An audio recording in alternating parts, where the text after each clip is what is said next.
జ్ఞానులు పతనం అవ్వడానికి కారణం ఏంటి? అక్కడ రాసాడు చూడండి, క్లియర్ లైన్స్ ఉన్నాయి అక్కడ. వాక్యమును నిరాకరించారు. సొలొమోను పతనం అవ్వడానికి కారణం ఏంటి చెప్పండి? వాక్యము నిరాకరించాడు, ఆజ్ఞను నిరాకరించాడు. డైలీ చదువుకోవడానికి బైబిల్ ఆయన రాజరికపు పట్టాభిషేకం తీసుకున్నప్పుడు ఇచ్చిన బైబిల్ని పక్కన పెట్టేశాడు. ఎప్పుడైతే బైబిల్ని ఆయన పక్కన పెట్టాడో, వాక్యాన్ని నిరాకరించాడో, ఆ రోజే ప్రారంభమైపోయింది ఆయన పతనం. వాక్యంలో నుండి దేవుడు నిన్ను గద్దించినప్పుడు లెక్క చేయకుండా వెళ్ళిపోతున్నావా? నేను మళ్ళీ చెప్తున్నాను, సొలొమోను పతనాన్ని నీ లైఫ్లో కూడా చూస్తా, గుర్తుపెట్టుకో.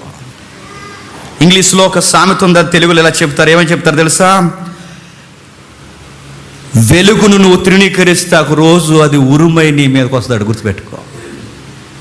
వెలుగును తృణీకరిస్తే ఒక రోజు ఆ వెలుగే నీ మీదకి ఉరుమై వస్తుందట. ఆ రోజు నిలబడలేవు, మాడిపోతావు, గుర్తుపెట్టుకో.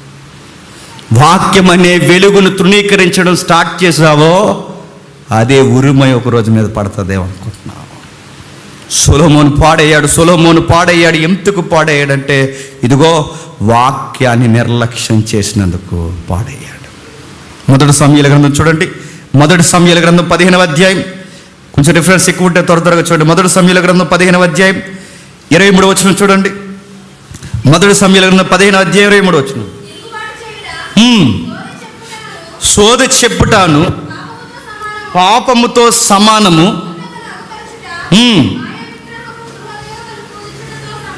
ఎలాంటి మాట అన్నాడు చూడండి, తిరుగుబాటు చేయుట. సోదు చెప్పను పాపముతో సమానం. ఎలా తిరుగుబాటు? వాక్యం చదవకపోవడమే తిరుగుబాటు.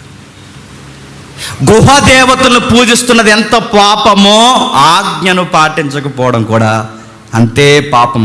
సొలొమోను గారు పాడవడానికి కారణం నేను మళ్ళీ చెప్తున్నాను, వాక్యాన్ని పట్టించుకోవడం మానేశాడు. ఎప్పుడైతే వాక్యం మనం చదవమో, గుర్తుపెట్టండి, వాక్యపు నడిపింపు ఎప్పుడైతే మనం కోల్పోతామో, వాక్యాన్ని ఎప్పుడైతే మనం చదవడం మానేస్తాం, వాక్యం నడిపించకపోతే మరి ఏమి నడిపిస్తుంది? సొలొమోను గారిని ఏమి నడిపిస్తుందో తెలుసా? సొలొమోను హృదయం అనే సింహాసనం మీద కామము మోహము మీదకెక్కి కూర్చొని అవే సొలొమోను నడిపించాయి. ఆయన వాక్యాన్ని ఎప్పుడైతే చదవలేదో మోహము నడిపించింది, ఆయన్ని కామము నడిపించింది. కామ త్వరత గలవాడే అని ఉంది బైబిల్లో. ఇప్పుడు చదవండి ఆ వచనాన్ని, మొదటి 2 వచనాలు ఒకసారి చదవండి. మొదటి 2 వచనాలు రాజుల గ్రంథం 11వ అధ్యాయం. రాజుల గ్రంథం 11వ అధ్యాయం మొదటి 2 వచనాలు చూడండి. మోయాబీలు, ఎదోమీలు, అమ్మోనీలు,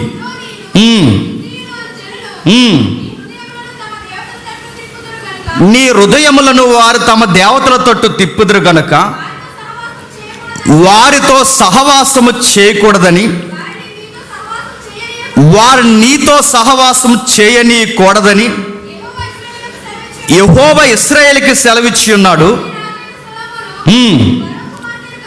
ఫరో కుమార్తెనే కాక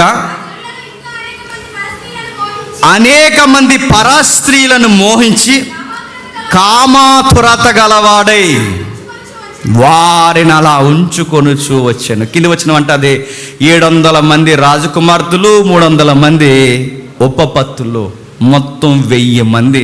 నేను అడుగుతున్నాండి, వాక్యము చేత నడిపింపబడి జ్ఞానే వాక్యం చదవడం మానేస్తే వాక్యం నడిపింపు పోయింది, కామం నడిపించడం స్టార్ట్ చేస్తుంది.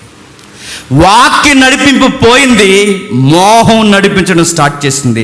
ఆ మోహం ఎక్కడి నుండి నడిపిస్తుందంటే అది హృదయం అనే సింహాసనం మీద కూర్చొని నడిపిస్తుంది. అందుకే ఆ వచనాల్లో పదే వాడిని పదం చూడండి. 2వ వచనంలో ఏమంటున్నాడు చూడండి. 2వ వచనంలో కామాతురత గలవాడే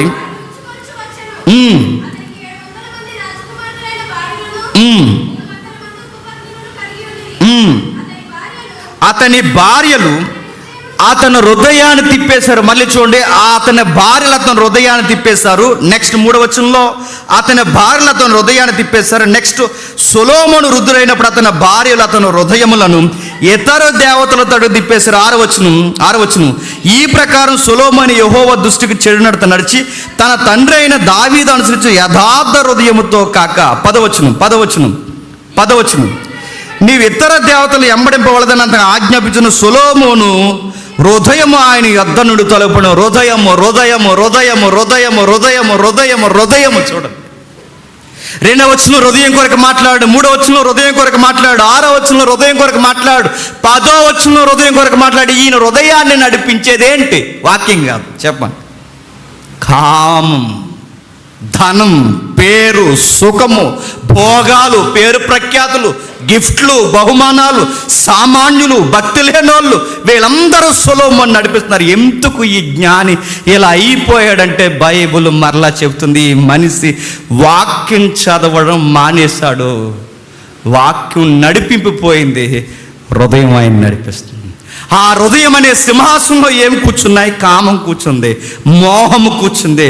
ఆ మోహము కామము ఎప్పుడైతే కూర్చుందో అవే ఆయన నడిపిస్తున్నాయి. తెచ్చుకో ఆవిడ బాగుంది, తెచ్చుకో ఈవిడ బాగుంది, తెచ్చుకో ఈవిడ బాగుంది. ఎంతమంది ఆ కంటికి కావాలనిపించారో అంతమంది తెచ్చుకుని పెట్టుకున్నాడు. ఏమని రాస్తున్నాడు చూడండి, సామెతల గ్రంథం 4వ అధ్యాయం, సామెతల గ్రంథం 4వ అధ్యాయం 20 వచనం చూడండి. 4వ అధ్యాయం 20 వచనం, 4వ అధ్యాయం 20 వచనం.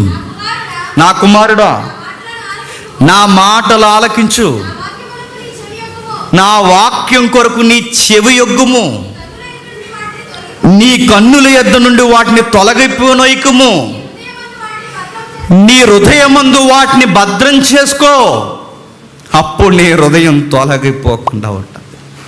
కన్నులు ఎదుట వాక్యం పెట్టుకో, చెవుల దగ్గర వాక్యం పెట్టుకో, నీ ఎదుట వాక్యం పెట్టుకో. నువ్వు లేచినప్పుడు, కూర్చున్నప్పుడు, ఎక్కడికి పోయినా వాక్యము వాక్యము వాక్యం వాక్యం అని పెట్టుకో, బాగుంటావు. లేదా నీ పతనం అయిపోయిన హృదయం నిన్ను పాటించడం స్టార్ట్ చేస్తుంది, గుర్తుపెట్టుకో. నేను మళ్ళీ చెప్తున్నాను, బైబిల్ హృదయం కొరకు చాలా ఘోరంగా మాట్లాడింది. బయట హృదయం కొరకు చాలా బ్యూటిఫుల్గా మాట్లాడతారు, బయట సాంగ్స్లో బ్యూటిఫుల్గా మాట్లాడతారు. సాంగ్స్లో ఏమంటారు? హృదయాన్ని బ్యూటిఫుల్, వండర్ఫుల్, నెక్స్ట్ అందమైనది, పవిత్రమైనది నా హృదయం. ఎన్ని పాటలు ఉంటాయో, కానీ బైబిల్ ఏమందో చెప్తున్నా, వండర్ఫుల్ అనలేదు, బ్యూటిఫుల్ అనలేదు, అందమైనది అనలేదు, పవిత్రమైనది అనలేదు, ఏమీ అనలేదు. బైబిల్ ఒకే మాట అందే, ఫాల్ ఇన్ యువర్ హార్ట్. పతనమైపోయిన హృదయం అది ఘోరమైన వ్యాధి కలది. బైబిల్ ఇంకో మాట అంది, నరుల యొక్క హృదయములోని ఆలోచనలు ఎల్లప్పుడూ ఎల్లప్పుడూ చెప్పండి కేవలం చెడ్డవి. ఆ హృదయానికి కళ్ళమేసి ఆపేది ఒకే ఒక్కటి, చెప్పండి వాక్యము. దాన్ని చదవలేక తిరగలేదంతే. నువ్వెన్నంటే చెప్పు, నువ్వెన్నంటే చూడు, నువ్వు ఎంతమంది భక్తుల చరిత్రలను చదువు, ఎన్ని వ్యాఖ్యానాలైనా చదువు, కానీ వాక్యం చదువు. నువ్వు వాక్యాన్ని చదవకపోతే అది చాలా డేంజర్. అది ఏ రోజుకి ఆ రోజు అది బుసలు కొడుతూ ఉంటుంది. ఆ బుసలు కొట్టే దానికి నువ్వు కళ్ళెం వేయకపోతే, ఈ 2 అంచులు ఖడ్గం చేత ఎప్పటికప్పుడు దాన్ని కంట్రోల్ చేయకపోతే, నేను మళ్ళీ చెప్తున్నానండి, నువ్వెంత భక్తి కలిగిన ప్రసంగాలు చెప్పినావు, నువ్వెంత భక్తి కలిగిన పాటలు పాడినా, నువ్వెంత సంఘంలో వైరాగ్యముతో ఊగిపోయే పరిచర్య చేసినా, వాక్యము చదవకపోతే నీ హార్ట్ నీతో మాట్లాడుతుంది. ఏమన్నా తెలుసా? పర్లేదురా అంటుంది, పర్లేదురా అంటుంది. ఇలా పాడుతారట. ఎవరో ఒక అన్న చెప్తుంటే భలే చెప్పాడు, మొట్టమొదటి వార్తలే చూస్తామంట టీవీలో, ఆ వార్తలతో పాటు అడ్వర్టైజ్మెంట్లు చూస్తామంట. అడ్వర్టైజ్మెంట్లతో పాటు మెల్లగా జస్ట్ సినిమా అడ్వర్టైజ్మెంటేగా అనుకుంటామంట. తర్వాత చిన్న పాటలు చూస్తాం, తర్వాత పాటకైదు క్లిప్స్ చూస్తామంట, క్లిప్స్ తర్వాత సినిమాయే చూస్తామంట. కలిమేస్తుంది, గుర్తుపెట్టుకో. మెల్లగా మెల్లగా మెల్లగా మెల్లగా మెల్లగా లాగుతుంది. ఆయనకి చెప్పాడు కళ్ళెమే అని. చాలామంది చెప్తారండి, వాక్యం గురించి మాట్లాడుతున్నప్పుడు వారి మాటల్లో ఇలా అంటారు, నేను అప్పుడప్పుడు బైబిల్ చదువుతాను, నేను మళ్ళీ నేను అనుకుంటాను, అప్పుడప్పుడు బైబిల్ చదువుతాను, నీకు అప్పుడప్పుడు భక్తి ఉంటుంది అనుకుంటాను. అలా మాట్లాడను. వాక్యం చదవాలి, వాక్యం చదవాలి. ఒక ఉదాహరణ చెప్తాను చూడండి. పెళ్లి చేసుకోవాలన్నా, ఇల్లు కట్టుకోవాలన్నా ఏదైనా కోరుకుంటుంది కానీ హృదయానికి. పెళ్లి చేసుకోవాలని కోరుకుంటుందండి, పాపమేం కదండి. పెళ్లి చేసుకోలేకుండా చేసుకోండి. ఇల్లు కట్టుకోవాలన్నా కోరుకుంటుందో ఉండదో చెప్పండి? ఉంటుంది. హృదయానికి ఉండబట్టి ఎన్ని ఫీలింగ్స్ ఉంటాయో, కొన్ని ఎక్స్ట్రీమ్ ఫీలింగ్స్ ఉంటాయి. చెప్తే ఇంకెవడో మన పక్కన ఉండడు, ఇంటికి వెళ్ళిపోతారు. చాలా ఫీలింగ్స్ ఉంటాయి ఇందులో. పెళ్లి చేసుకోవాలి ఉంటుంది, ఇల్లు కట్టుకోవాలి ఉంటుంది, కాస్త డబ్బులు దాచుకోవాలని ఉంటుంది. ఇవి తప్ప అండి? పెళ్లి చేసుకోవడం తప్ప? కాదు. ఇల్లు కట్టుకోవడం తప్ప కాదు. డబ్బులు దాచుకోవడం తప్ప కాదు. కానీ విషయం ఏంటి చెప్పనా, నీ ఇల్లు